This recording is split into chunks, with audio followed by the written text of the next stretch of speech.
Hello જયંતિ બસુ, તું એમ કહેશો પ્રતાપ ફલજી આ બે વેદ પ્રતાપ ફલજી સડાવ્યા બરાબર.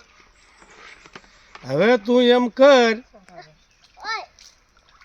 કે મેં વેદ સડાવવાના બદલે મેં કેશું નાનુંની હારે 3 વર્ષ ધીંગાણા કરી અને આ વખો બંધ રાખવા માટે ભાઈ તારે વખો નથી કરવો, એની રીતે એ રળી ખાય તું તારી રીતે રળી ખા, એવી રીતે ગાળ્યું માં હમાણી ગાળ્યું દઈને કેશું નાનુંને મેં 3 વર્ષ સુધી વખો પાછો ધકાવ્યો, છતાં માય ગાંગાના પેટના એ 3 વર્ષ સુધી મેં ગાળ્યું દઈને પાછો ધકાવ્યો. કેશું નાનું પૂછ, જો તું ન પૂછો એની બાયડીની ભોજ તું ખા અને દેવસું દઈને પૂછ, 4 ધામના રખાના દેવસા ઘાલીને કેશુડાને પૂછ કે 3 વર્ષ સુધી તને ગાળ્યું દઈને વખો ધકાવ્યો તો કોઈને રવા દે, એની રીતે રળી ખાય, તું તારી રીતે રળી ખા.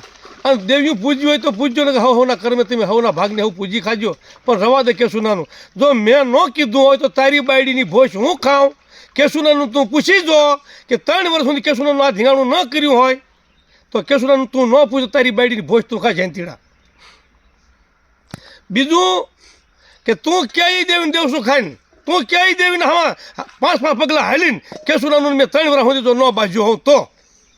એક બીજું કહું, ગાંગાના પેટના તારી મામા સુકીનો તો હારો, મામા સુકીની તારી કરતાં બહુ મહાન હતો. એ તો હસ્તિનાપુરના રજવાડામાં રહેતો. તો બીજું કે જેદી મારા ઘરે સમાજ ભેગી થઈ મેં માંડવા નાખ્યા તેથી કેશુનાનું વખો માંડવાનો તો કાળું તલસીને બધા આવ્યા હતા. તો બાવસન ઝીણાને પૂછી લેજે, અને હગા બધા હતા એને પૂછી લેજે, રવજી શિવાને પૂછી લેજે, હમીર ઝીણાને પૂછી લેજે, ખાટા ગભાને જમા સગીને પૂછી લેજે કે તેથી આ વખો કેશુડો ના ઊભો કરવાનો હતો ટીમ્બી, તોય મેં કેશુનાનું હાથમાંથી વખો ન ઊભો થાય, વખો ન કરે, હામાં વેર ન થાય એ માટે કાળું તલસી હામો બેઠો હતો. તને કાળિયાની બાયડીની ભોજ ખવડાવું, તને કાળિયાની બાયડીનો પાપડીઓ તને તારા હોય ને ખવડાવું. અને દીકરા તું હવે છે સડાવા મારવાની તું કરશો, તું છે હવે બીજું કાંઈ નહીં, હવે તું હા હતો રે. તો તેથી મેં કાળું તલસી હામાં બેઠો, પૂછ કાળું તલસી બાયડી ભોજ તને ખવડાવું. કે કેશુના કાંકરી મૂકી દે, કાંકરી તને લેવા તને હાથમાંથી લેવા દેવાની થતી. વિજાપુરાની મહેલમાં કાંકરી કેશુનાનું પાઈથી મેં બાજીને મુકાવી દીધી. પૂછ તારા બાવલાને, પૂછ તારા કાળું તલસીને.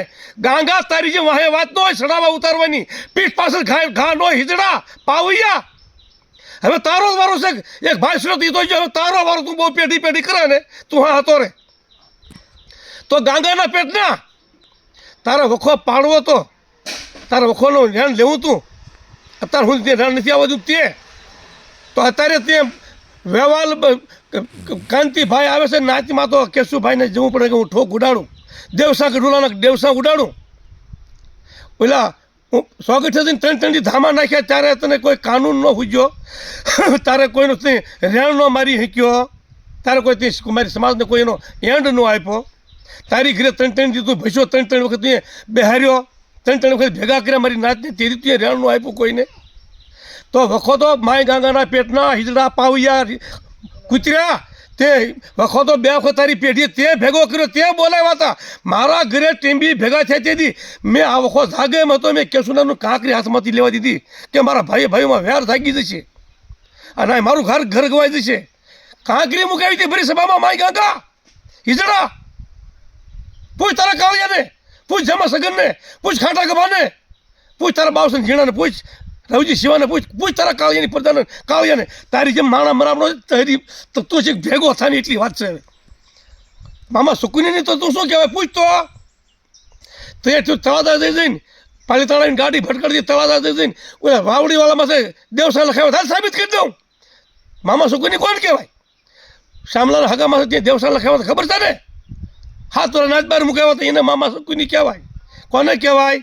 જેના જવેની માને શોધ નાખીને એને મામા સુકુની કહેવાય. મામા સુકુની કોને કહેવાય? મારા વખો હતો 2 દિવસનો વાલજી દાજી હારે તે 20 વખો હાઈ મારો 20,000 રૂપિયા ખાઈ ગયો. હજી તારી પાસે 20,000 પડ્યા, હગાને તેથી મૂક્યા. એટલે મામા સુકુની માય ગાંગો કોને કહેવાય? એ 20 વખો મારો હાઈક્યો તે હેઠ ઉપર હાઈ લઈને દાજ કાઢવાળું થઈને વખો પડવા દીધો નહીં. વિજાપુર આવી ગયો, એન્ડ આવી ગયો, તોય તે વખો ન પડવા દીધો. તારા કામ કેવા છે અંદર બાજના હે ભાઈ? પછી કમા ધોળાનીનો વખો 4.5 લાખનો સંભાળીવાળાની ઘડી સંભાળીવાળા પાસે થોડો થતો હોય એટલે ચા જાઉં હું સંભાળી દઉં ના સંભાળી હેર તારે વ્યાર હતું અને તું એ વખામાં યુદ્ધ કરતો હતી સંભાળી પાસે શું આવતો થોડો થતો પછી કેવા પરિણામ મળ્યા વલભીપુર આપણે પોલીસ સ્ટેશનમાં રોડમાંથી ડોટું કાઢીને વાં કરીને એવું ધેરવું પડ્યું એવો વારો આવશે ભાઈ બહુ સારા કરીમાં એટલે તું છે ને હવે કાંતિ તલસીને આવે છે નાચમાં એ વાતમાં તું દેવસા ઉડાડશો ને દેવસા ઉડાડશો ને એક વખત દીકરા દેવસા ઉડાય જો તારા મોઢે મૂસી બે ઝાટા ન ભાવે એક વખત દેવસા ઉડાડ પછી આનું રહે છે ચેવું થાય ચેવું હોય તને બધા તને જાણવા મળશે તો એક સારો કહીને આ દેવસું ઉડાડે વ્યવહાર કાળો તલસીને તને કાલ કીધેલું છે કે જો તું દેવસું ઉડાડે માણા વ્યવહાર આપે મારી નાચ દેવસું ઉડાડે માણા એનો વ્યવહાર હા કે એમના દેવસું ઉડે હે વખો કરવા શીખી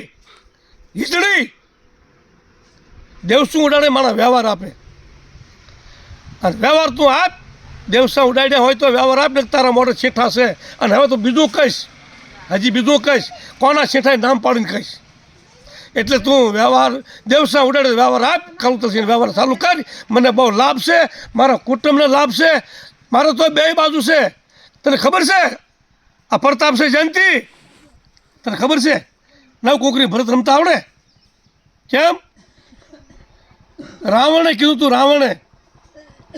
રાવણે કીધું તું કે જો રામની સામે યુદ્ધ કરતા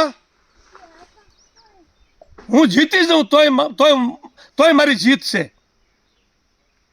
તોય મારો વટ છે રામની સામે જીતી જાઉં તોય બરાબર છે મારી જીત છે અને કે રામ મને મારી નાખે તો મારો મોક્ષ છે હે કે રામ મને મારી નાખે તોય મારો ભવનો મોક્ષ છે મને જન્મ ને મરણમાંથી હું બસી જાઉં મારું તો મોક્ષે પામી જાઉં અને જીતું તો રામની સામે જીતું તો જગીત મારું નામ કાજી જાય એ રાવણે આ સવાલ કર્યો તને ખબર છે ગાંગા હિજડા ડાય પણ શીખો ડાયો થવા એટલે તું વ્યવહાર આપતોય મારી જીત જ છે ઘણું તું મારા કાળી તલસીની પડદાને વ્યવહાર આપતોય મારી જીત છે અને કાળી તલસીની પડદાને હેરવીને તોય મારી જીત છે તારે ફાવે એમ નાટક કરવું કરી બાયલા હિજડા